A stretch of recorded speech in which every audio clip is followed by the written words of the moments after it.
Praise the lord. ఈరోజు దేవుని వాగ్దానము, ఇదిగో నేను నీకు తోడయుండి నీవు వెళ్ళు ప్రతి స్థలమందు నిన్ను కాపాడుచు ఈ దేశమునకు నిన్ను మరలా రప్పించెదను. నేను నీతో చెప్పినది నెరవేర్చు వరకు నిన్ను విడువను. ఆదికాండము 28వ అధ్యాయము 15వ వచనము. సహోదరి సహోదరులారా, ఈ వాక్యం దేవుడు యాకోబుతో మాట్లాడిన సందర్భంలో వస్తుంది. యాకోబు తన సహోదరుడైన ఏసావు నుండి పారిపోయి ఒక చోట చేరి రాయిని తలగడగా చేసుకొని నిద్రిస్తున్నప్పుడు దేవుడు కలలో కనిపించి ఈ వాగ్దానాన్ని ఇచ్చాడు. ఇక్కడ దేవుడు యాకోబుతో నేను నీకు తోడై ఉంటానని చెప్పాడు. యాకోబు ఒంటరిగా ఉన్నాడన్న భావన నిజం కాదు. ఎందుకంటే దేవుడు యాకోబుకు తోడుగా ఉన్నాడు. నేడు మనకును ఒంటరిగా అనిపించినా దేవుడు మన వెంట ఉంటాడు. మన శత్రువులు ఉన్న సమస్యలు ఎదురైనా ఆయన మన పక్కనే ఉంటాడు. మనం చూడకపోయినా ఆయన ఉనికిని అనుభవించవచ్చు. అలాగే నీవు వెళ్ళు ప్రతి స్థలమందు నిన్ను కాపాడుచు ఈ దేశమునకు నిన్ను మరలా రప్పించేదనని చెప్పాడు. ప్రియులారా, మన ప్రయాణం ఏదైనా దేవుడు మన స్నేహితుడిగా రక్షకుడిగా ఉంటాడు.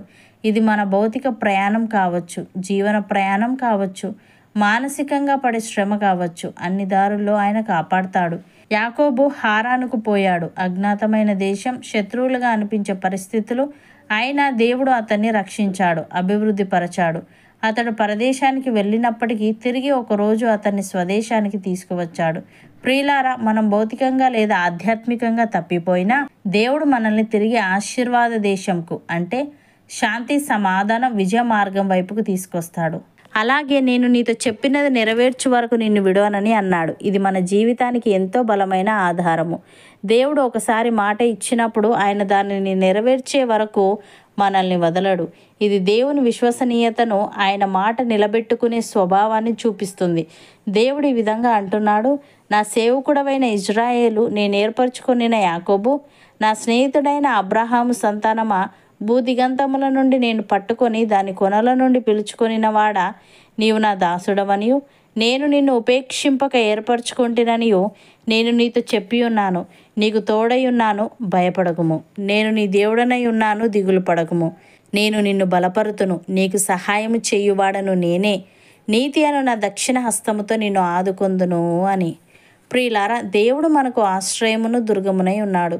ఆపత్కాలంలో ఆయన నమ్ముకొనదగిన సహాయకుడు. కావున భూమి మార్పు నొందినను, నడి సముద్రములలో పర్వతములు మునిగినను, వాటి జలములు ఘోషించుచు నొరుగు కట్టినను, ఆ పొంగునకు పర్వతములు కదిలినను మనము భయపడము. సైన్యములకు అధిపతియగు యెహోవా మనకు తోడై ఉన్నాడు. యాకోబు యొక్క దేవుడు మనకు ఆశ్రయమై ఉన్నాడు. కీర్తనకారుడు ఈ విధంగా అంటున్నాడు, యెహోవాయే నిన్ను కాపాడువాడు. నీ కుడి ప్రక్కన యెహోవా నీకు నీడగా ఉండును. పగలు ఎండ దెబ్బ అయినను నీకు తగులదు, రాత్రి వెన్నెల దెబ్బ అయినను నీకు తగులదు. ఏ అపాయమును రాకుండా యెహోవా నిన్ను కాపాడును. ఆయన నీ ప్రాణమును కాపాడును. ఇది మొదలుకొని నిరంతరము నీ రాకపోకలయందు యెహోవా నిన్ను కాపాడును అని. ప్రియులారా, నిన్ను ఏమాత్రమును విడువను, నిన్ను ఎన్నడూను ఎడబాయను అని ఆయనే చెప్పాను కదా. కాబట్టి ప్రభు నాకు సహాయుడు, నేను భయపడను, నరమాత్రుడు నాకేమి చేయగలడు అని మంచి ధైర్యముతో చెప్పగల వారమై ఉన్నాము. అపోస్తలుడైన పౌలు రోమీలకు వ్రాస్తూ ఈ విధంగా అంటున్నాడు, ఇట్లుండగా ఏమందుము, దేవుడు మన పక్షమున నుండగా మనకు విరోధి ఎవడు? తన సొంత కుమారుని అనుగ్రహించుటకు వెనుక తీయక మన అందరి కొరకు ఆయనను అప్పగించిన వాడు ఆయనతో పాటు సమస్తమును మనకెందుకు అనుగ్రహింపడు? దేవుని చేత ఏర్పరచబడిన వారి మీద నేరము మోపువాడెవడు? నీతిమంతులుగా తీర్చువాడు దేవుడే. శిక్ష విధించువాడెవడు? చనిపోయిన క్రీస్తు యేసే. అంతేకాదు, మృతులలో నుండి లేచిన వాడును, దేవుని కుడిపార్శ్వమున ఉన్నవాడును, మన కొరకు విజ్ఞాపనము కూడా చేయువాడును ఆయనే అని. సహోదరి సహోదరులారా, మీరిక మీదట పరజనులను పరదేశులునై ఉండక పరిశుద్ధులతో ఏకపటనస్థులను దేవుని ఇంటివారునై ఉన్నారు.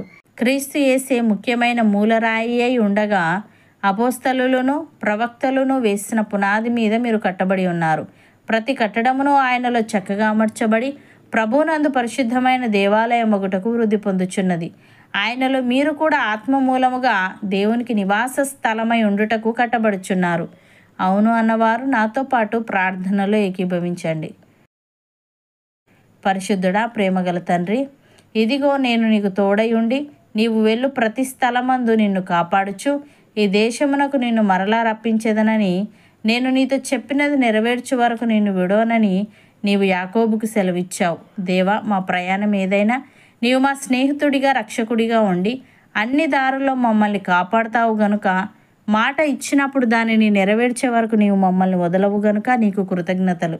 దేవా, ప్రభు మాకు సహాయుడు, మేము భయపడము, నరమాత్రుడు మాకేమి చేయగలడు అని మంచి ధైర్యముతో చెప్పగల వారమే ఉండుటకు సహాయము దయచేయమని, మేమిక మీదట పరజనులమును పరదేశులమునై ఉండక పరిశుద్ధులతో ఏకపట్టణస్థులమును నీ ఇంటి వారమునై ఉన్నాము గనుక, నీలో మేము కూడా ఆత్మ మూలముగా నీకు నివాస స్థలముగా కట్టబడుటకు కృపచూపమని, నీతి అను నీ దక్షిణ హస్తముతో మాలో ప్రతి ఒక్కరిని నీవే ఆదుకోమని యేసుక్రీస్తు నామమున ప్రార్థిస్తున్నాము తండ్రి.